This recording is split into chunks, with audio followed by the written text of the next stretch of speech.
Can't say enough good things about the 2019 Indian FTR 1200S. Outstanding bike to ride. Handles great, 123 horsepower. Just a really fun bike. But this rear fender license tag bracket thing really takes away from the looks of it. And this factory exhaust is pretty hard to look at too.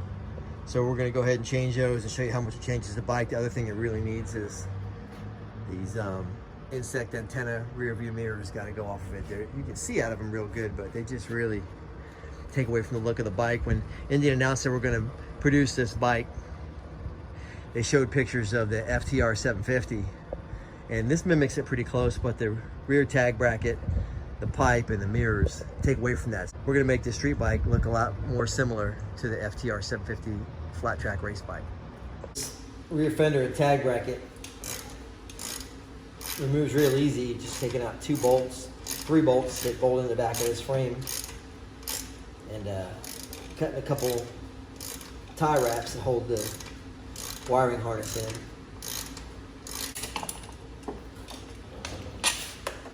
Tail section of this FTR looks better already, just having that tag bracket off of it.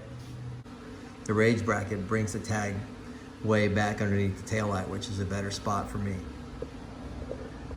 Everything on the FTR is metric, so I'm going to take a T40 to get off this passenger handrail. There's one on each side. And these, this rage light bracket and tag bracket's going to bolt underneath this handrail. So these are the 2 mounting bolts for the handrail. And these 2 holes under here are going to be what's going to hold the rage light bracket. So before you can go ahead and install the light, you have to bolt the tag bracket to the light bracket, otherwise you'll be able to get to the nuts on the back side. Here's the rage tail light with the tag bracket hanging underneath, and that's going to mount up under here like this. There's 2 fittings here, and you're just going to plug them in, and if you hit your right turn signal and your left turn signal blinks, you know you've got them crossed. If you hit the right turn signal and the right turn signal blinks, you know you got them in right. And this longer one is going to go ahead and connect to the license tag light.